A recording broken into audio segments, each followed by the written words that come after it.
கிறிஸ்துவிலே மிகவும் பிரியமானவர்களே, 13/2/2026 உங்களை சந்திப்பதிலே மகிழ்ச்சி அடைகிறேன். வாருங்கள், ஒரு நிமிடம் நாம் ஜெபிப்போம். அன்பு தகப்பனே, இன்றைக்கு என்னுடைய பாதுகாப்பு காய்ச்சபிக்கும்படி என் தேவனுடைய சமூகத்தை வருகிறேன். என் தேவனுடைய நிறைவானது இவருடைய வாழ்க்கையிலிருந்து அற்புதத்தை செய்யும்படி நீர் செய்தரும்படி ஆய்ச்சபிக்கிறேன்ப்பா. எல்லா பொல்லாப்பு நாசமோசம் விலைக்கு இவரை நீங்க பாதுகாத்துக் கொள்ளுங்க.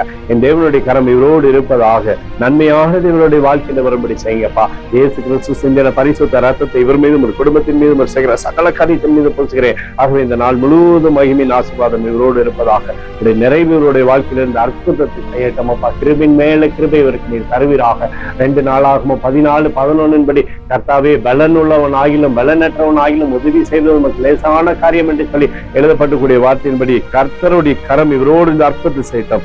மகிமைப்படுத்தி ஆசீர்வதிங்க. இயேசுவின் நாமத்திலே ஒப்புக்கொடு ஜெபிக்கிறேன் நல்ல பிதாவே, ஆமென். பிரியமான ஜெப பங்காளரே, ஒரு நிமிடம் நம்ம இந்திய தேசத்துக்காக ஜெபிப்போம். அந்த தகப்பனே, 13/2/2026 இந்திய தேசத்திற்காக ஜெபிக்கும்படியாய் உம்முடைய சமூகத்தை வருகிறேன். தேசமானது நன்மை பார்க்கும்படி நீர் செய்தல்லும்படி ஜெபிக்கிறபடி கோலும் கைத்தடியும் தேசத்தில் தேற்றட்டும். உடைய அன்பின் அபிஷேகம் தேசத்திலிருந்து செயல்படும்படி நீர் செய்தல்லும்படியாய் ஜெபிக்கிறேன். உடைய கிருபை நாளை நிரப்புவீராக. எங்களுக்காக அடித்து நொறுக்கப்பட்டிருக்கூடிய இயேசு கிறிஸ்துவும் அவர் சிந்தின வெளியேறப்பட்ட ரத்தத்தை வைத்து ஒப்புக் கொடுக்கிறேன். யாத்தோடு இந்திய தேசத்தில் எழுப்புதலை தரும்படியாய் ஜெபிக்கிறேன். எழுப்புதலை தருவீராக, எழுப்புதலை தருவீராக, எழுப்புதலை தருவீராக. எழுப்புதலை கண்கள் பார்க்கும்படி நீர் ஆசீர்வதிக்கும்படி ஜெபிக்கிறேன். நேற்றும் இன்றும் என்று மாறாதவராகி இயேசுவின் நாமத்திலே ஒப்புக்கொடு ஜெபிக்கிறேன் நல்ல பிதாவே, ஆமென். பிரியமான ஜெப பங்காளரே, ஆண்டவர் நம்மளுடைய ஜெபத்தை கேட்டிருக்கிறார். இந்த நாள் முழுவதும் கர்த்தராகிய இயேசு கிறிஸ்துக்குள் நீங்கள் வளரும்படி உங்களை வாழ்த்தி ஆசீர்வதிக்கிறேன். ஆமென்.